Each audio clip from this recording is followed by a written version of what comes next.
Vous êtes en direct sur l'assurance en mouvement pour le magazine de la transformation et de l'innovation du secteur de l'assurance, le plateau d'Assurance TV. Vous pouvez, comme d'habitude, utiliser le hashtag Assurance TV sur Twitter pour nous poser vos quelques questions. Notre plateau est consacré au cyber-risque. Le 22 février dernier, l'ICANN, qui peut être vu comme une forme de régulateur technique du réseau mondial, signalait une tentative d'attaque de l'Internet mondial, très importante. Il y a déjà eu des attaques ciblées, mais jamais comme ça, confiait David Conrad, un des responsables de l'ICANN. Cependant, les cyber-risques ne concernent pas que les grosses entreprises. Les entreprises de toute taille sont vulnérables aux risques cyber. Les récentes cyberattaques ont surtout été révélatrices de véritables besoins des entreprises face à ce type de menaces. Selon PwC France, 76% des PME françaises ont déjà fait face à une cyberattaque. En France, des questions se posent face à l'assurance, face à la cyberassurance ou à l'immaturité éventuelle de la cyberassurance. Par exemple, les garanties sont-elles adaptées aux engagements financiers? La rédaction actuelle des exclusions est-elle conforme aux risques réels? L'évaluation du risque et sa tarification sont-elles correctement calibrées? Cyberassurance de l'immaturité à l'épanouissement, point d'interrogation, c'est le thème de ce plateau Assurance TV d'aujourd'hui. Nous avons le plaisir d'accueillir sur notre plateau Sylvain Rivet. Bonjour. Bonjour Jean-Luc. Vous êtes directeur général de CGPA, vous êtes un acteur de niche, leader sur le segment des intermédiaires d'assurance, c'est bien ça? Tout à fait. Et vous avez innové récemment en créant une garantie cyber en inclusion d'une RC professionnelle. C'est cela. On en parlera. Christophe Madec, bonjour, vous venez de l'entreprise BC. Bonjour.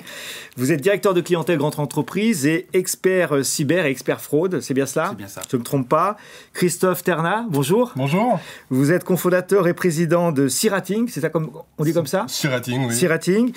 Vous avez développé une méthodologie de notation du risque cyber pour les entreprises de toute taille. On va en parler tout de suite. Alors, messieurs, entrons dans le vif du sujet. Les risques cyber sont une réalité pour toutes les entreprises, qu'elles soient du CAC 40 ou qu'elles soient une TPE. Est-ce que les dirigeants de nos entreprises ont une bonne impression du risque? Je parle des dirigeants. Je vais lancer Christophe sur ce sujet. Est-ce que les dirigeants ont une bonne connaissance du risque cyber de leur entreprise, Christophe? Alors, les dirigeants aujourd'hui ont effectivement une bonne conscience du risque cyber. C'était tout l'objet de l'enquête que BC a menée avec Price fin 2017 et qu'on a publiée en 2018. Alors, cette enquête vis-à-vis des dirigeants menée exclusivement à destination des dirigeants, les membres du COMEX, faisait en France, sur un échantillon d'à peu près 500 entreprises, et nous visions essentiellement des grandes PME ou des ETI. Elle fait ressortir que tous les dirigeants que nous avons pu interroger ont tous entendu parler de risque cyber. On était après une actualité riche qui était celle de WannaCry, de NotPetya et autres. Et elle fait aussi ressortir que les dirigeants, néanmoins, ont du mal à projeter les conséquences d'un risque cyber au sein de leurs organisations. Donc c'est un risque qui souvent leur apparaît diffus et plutôt lointain. Donc, ce qui laisse supposer une difficulté de perception du risque, mais de difficulté à voir les impacts, c'est ça? Exactement. C'est une bonne perception du risque, parce qu'un risque très médiatisé, je crois qu'il n'y a pas une semaine sans qu'on parle de cyber. La presse s'est largement emparée du sujet. Néanmoins, quand on projette effectivement des scénarios de risque dans leurs propres entreprises, une difficulté à, déjà, ne serait-ce que identifier quelles pourraient être les vulnérabilités auxquelles elles pourraient être confrontés, et surtout de voir les impacts à la fois en termes organisationnels, en termes opérationnels, et ensuite d'arriver à la partie chiffrée. Que peut me coûter demain un sinistre cyber significatif? Donc si les DG ont ces difficultés, c'est peut-être un petit peu compliqué pour... Non ? Alors c'est un peu compliqué. Alors d'une part parce que souvent on renvoie le sujet à des éléments purement techniques, c'est-à-dire que la sécurité informatique c'est l'affaire du DSI ou du RSSI. Donc dans les entreprises on consacre quand même une part de budget important à tout ce qui est sécurité informatique. Donc je veux dire on délègue et on fait confiance. On s'aperçoit néanmoins que le risque zéro n'existe pas, qu'on a un risque technologique qui est évolutif, qui est mouvant. Et puis, l'identification des vulnérabilités. Les vulnérabilités, elles sont révélées chaque jour en fonction des évolutions technologiques, de l'évolution de la menace. Et donc, il y a tout un travail de transversalité, d'échanges transversaux à mener au sein de l'entreprise pour associer à la fois les membres du COMEX, les dirigeants, la partie informatique, parce que c'est partie intégrante du sujet, la direction financière, et on va essayer effectivement de construire un dialogue, un échange qui va permettre de donner un éclairage sur les vulnérabilités de l'entreprise, compte tenu de son organisation, et les conséquences d'un point de vue financier. Sylvain Rivet, vous êtes un spécialiste, enfin vos clients, les intermédiaires d'assurance sont des spécialistes du risque. Ils les connaissent, les risques d'assurance. C'est leur métier. C'est leur métier, d'accord. Est-ce qu'ils sont conscients de leur point de vue, de leur propre risque cyber ? Conscients du risque, oui. Ils sont aidés, et en cela, au-delà de la médiatisation, par la réglementation. On a quelque chose qui s'appelle RGPD depuis bientôt 1 an, mai 2018. On a un bruit de fond qui croît. Il y a 1 mois ou à peine, le président de l'EIOPA a suggéré que l'assurance cyber pourrait devenir obligatoire. Donc ce bruit de fond est extrêmement positif. Mais entre la prise de conscience et l'acte positif de s'assurer soi-même, il y a parfois un peu de décalage. C'est encore plus vrai s'agissant de PME petites ou grosses. Même de TPE, là, en l'occurrence. De TPE, en l'occurrence. Mais ils sont conscients parce que tout internaute, à titre individuel, est de plus en plus souvent conscient des risques. Donc le sujet, c'est de passer de la conscience à l'action positive et à l'assurance cyber, se couvrir en assurance cyber, dans un contexte où, et c'est la dernière motivation objective normalement pour eux, c'est une des rares assurances dommages qui a un potentiel de croissance absolument démesuré sur les X années qui viennent. Comme ils sont intermédiaires d'assurance, ça serait quand même le bout du monde qu'ils conseillent à leurs clients de s'assurer en cyber, alors qu'eux-mêmes seraient mal chaussés. Mais ils ont quand même conscience des conséquences eux-mêmes. Oui, ils ont conscience des conséquences. Mais une des difficultés, en tout cas le fruit des 4 années d'analyse qu'on a menées, c'était que, compte tenu de notre clientèle, des tailles d'entreprise, les offres du marché n'étaient pas forcément calibrées en fonction de leurs besoins. D'où la décision qu'on a prise, sur laquelle on reviendra plus tard. Christophe, vous n'êtes pas assureur ou courtier, donc vous avez une vision avec un peu plus de recul.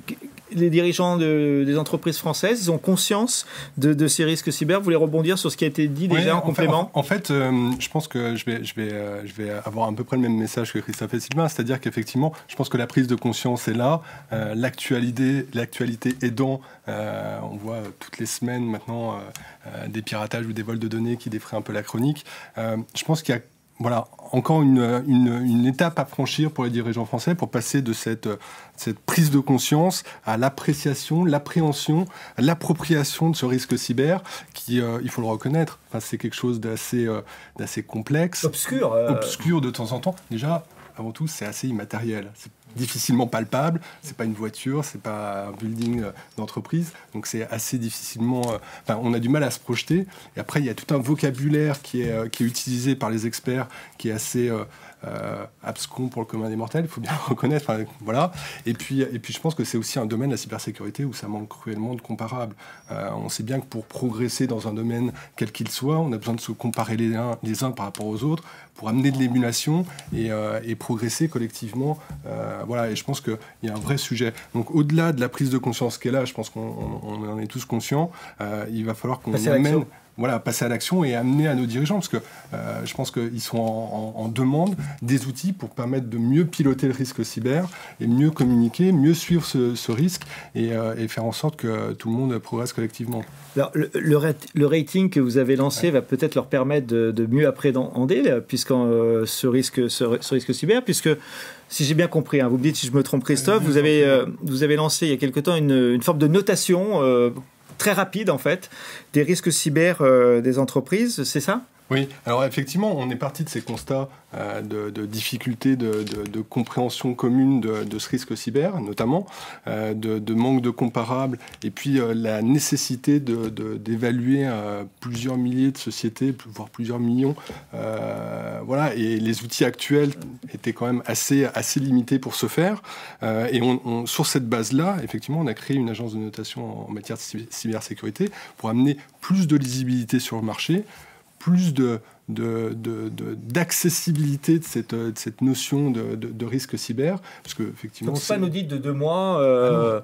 Ça se passe comment concrètement? Alors très concrètement, on a développé des algorithmes qui nous permettent, à partir du nom d'une société, tout en automatique, de réaliser une évaluation à la fois sur la mise en application des bonnes pratiques en matière de cybersécurité, et à la fois ce qu'on appelle nous la réputation. Enfin, c'est une sorte de réputation, c'est comment est vu le système d'information que l'on note par rapport aux autres acteurs.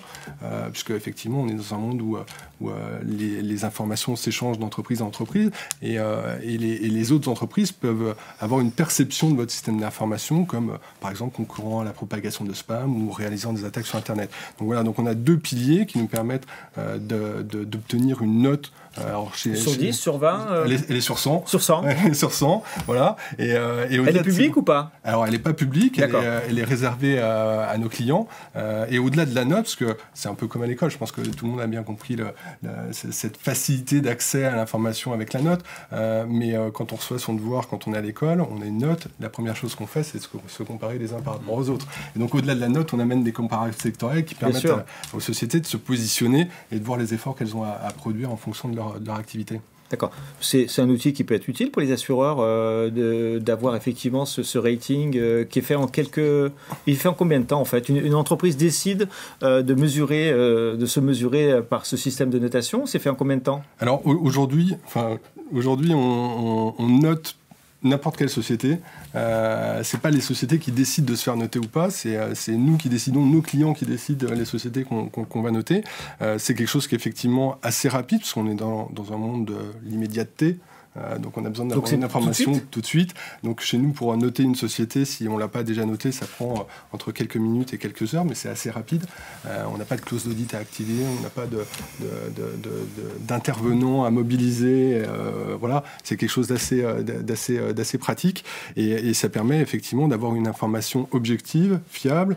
Et la méthodologie est la même pour tout le monde, donc du coup... La méthodologie est la même pour tout le monde, ce qui nous permet après de fournir des comparables et donc d'avoir une bonne perception du niveau de sécurité. On y reviendra tout à l'heure. On va faire un petit tour avec Sylvain Rivet parce que CGPA a innové récemment, au 1er janvier 2019.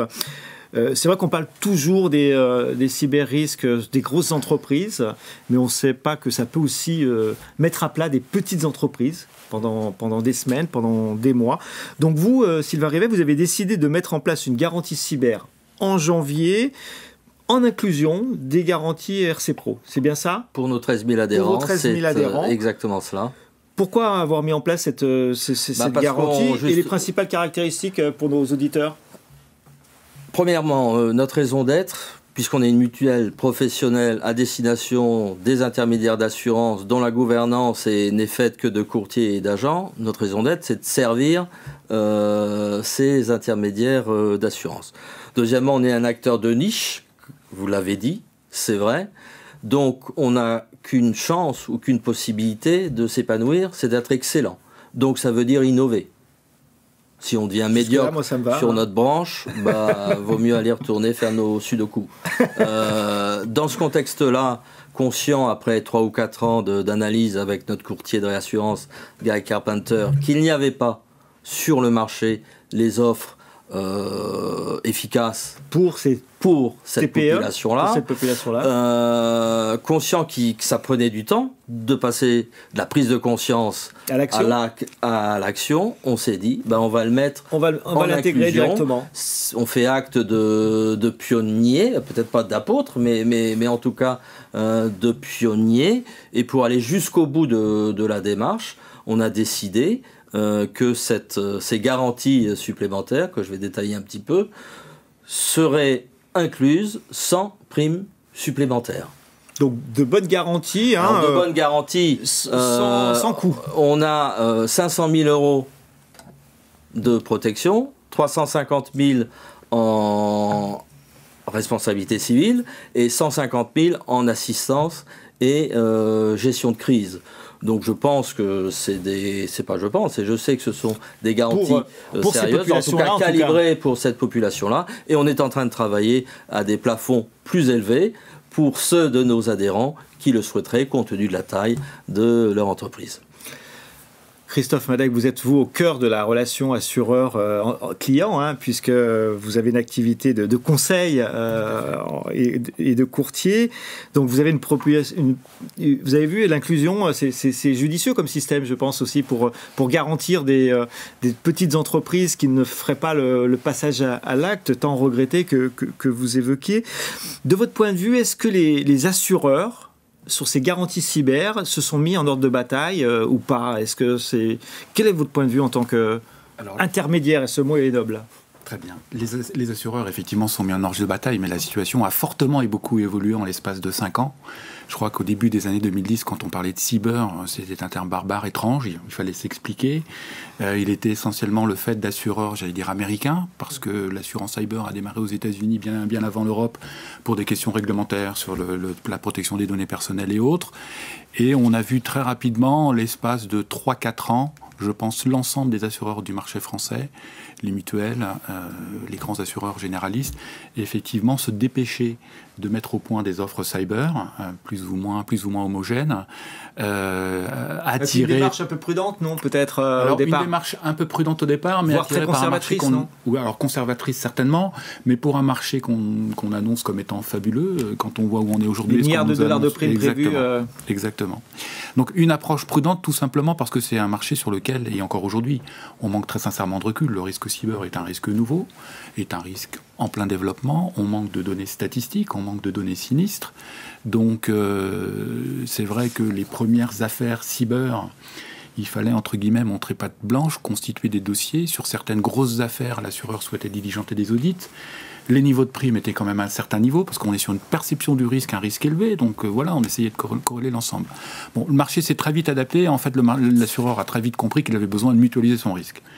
Donc le mutualiser, c'est de développer son portefeuille, donc de trouver la bonne adéquation entre prime, niveau de risque et la qualité des garanties là qui a évolué. Donc on a en fait aujourd'hui des conditions d'accès au marché, bizarrement, sur un risque qui prend un poids de plus en plus fort et sur lequel effectivement on a des retours d'expérience, des exemples médiatiques qui frappent fort quand on voit ce qu'ils peuvent coûter.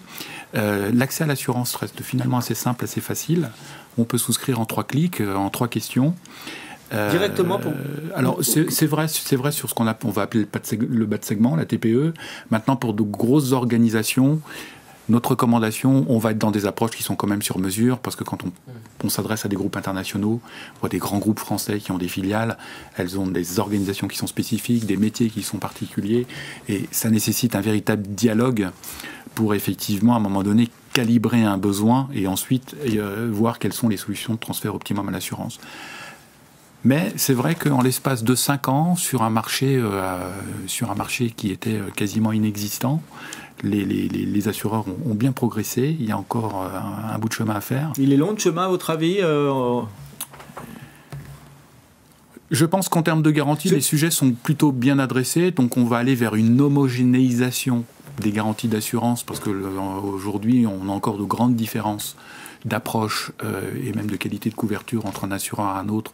Sur le même produit, on a des écarts. Exactement. On peut avoir des écarts alors déjà très importants en termes de primes, parce qu'il y a bien des outils de tarification qui ont été basés sur des approches actuarielles sur lesquelles la donnée était manquante. Donc on part sur des scénarios probabilistes, certes discutables, mais qui permettent d'avoir un prix. On constate de temps en temps sur certains dossiers qu'on peut avoir des écarts de 20 à 3, de 20 à 7 suivant les assureurs. À quelque chose près, quoi. Oui, dans les grandes lignes pour le même service, pour les mêmes garanties quand on parle des garanties essentielles, et puis pour les mêmes limites de garantie. Ouais. Christophe, le deuxième Christophe qui est à ma droite, donc ce rating, et donc il répond à une exigence d'immédiateté, vous l'avez évoqué tout à l'heure, de fiabilisation de la méthodologie pour l'ensemble de l'analyse des risques cyber liés d'une entreprise. Il est accessible aux TPE, aux PME, aux grands groupes ou pas? Alors il est accessible à tout le monde.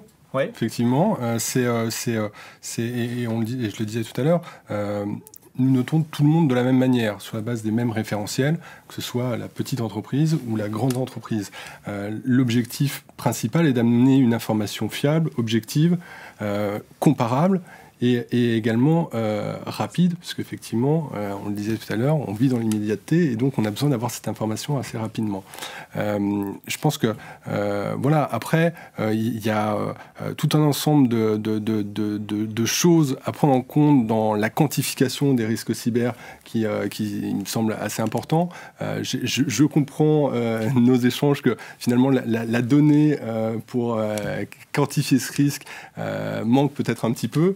Alors on n'a pas l'ambition de totalement amener l'intégralité de la donnée à la quantification de ce risque cyber, mais vous l'avez, puisque vous les notez. Voilà, les mais risques. on peut concourir à amener cette donnée pour quantifier ces risques. D'accord. Vous vouliez réagir peut-être, Christophe? Mais la difficulté dans l'appréciation de ce risque, c'est on apprécie à la fois un risque technologique en fonction d'une organisation informatique, et ça c'est un travail de technicien, d'expert, et on doit aussi prendre en compte la composante, humaine.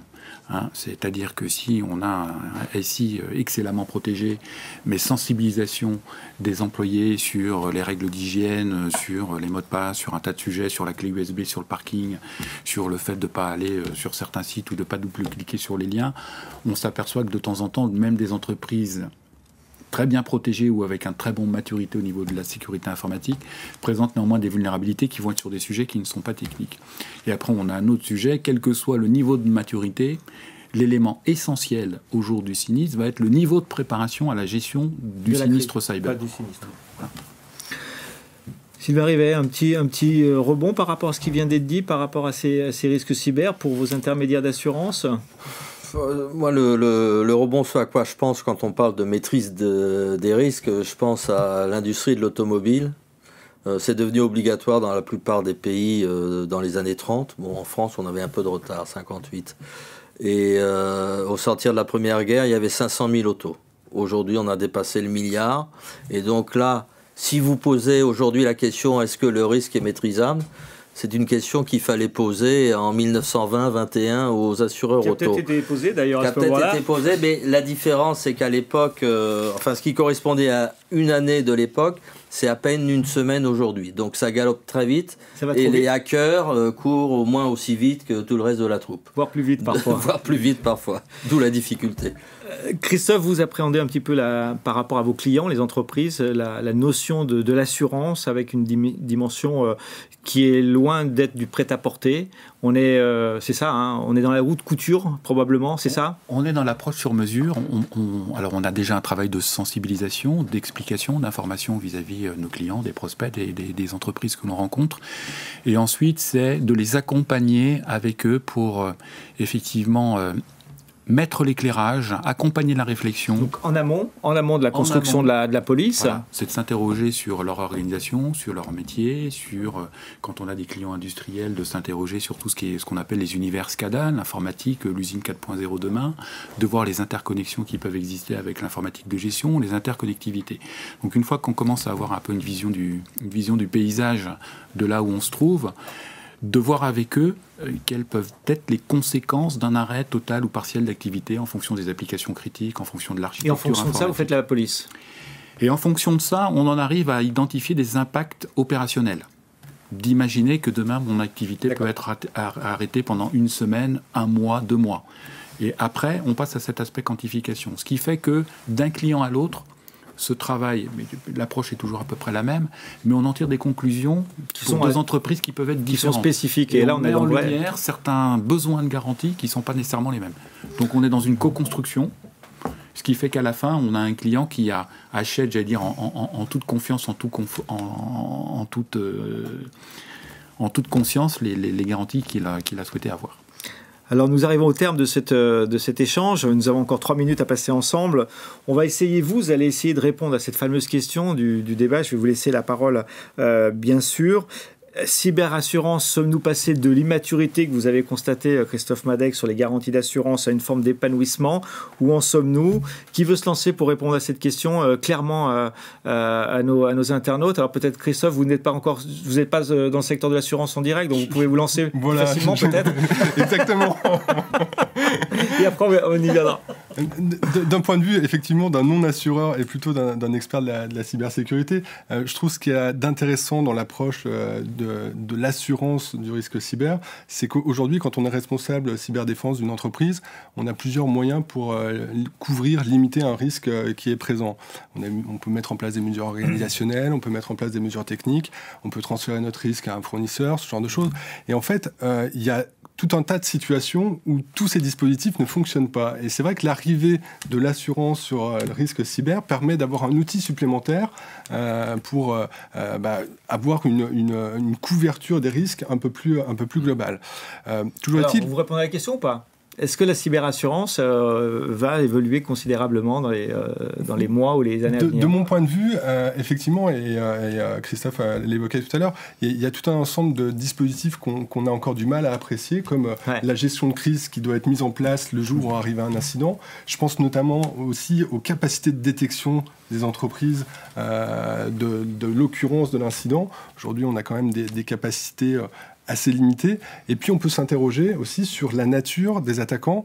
Est-ce que, en fonction que je sois attaqué par un concurrent, une organisation criminelle ou un État, parce que soyons lucides, aujourd'hui nos grandes entreprises sont souvent attaquées par des États étrangers, est-ce que je suis couvert de la même manière?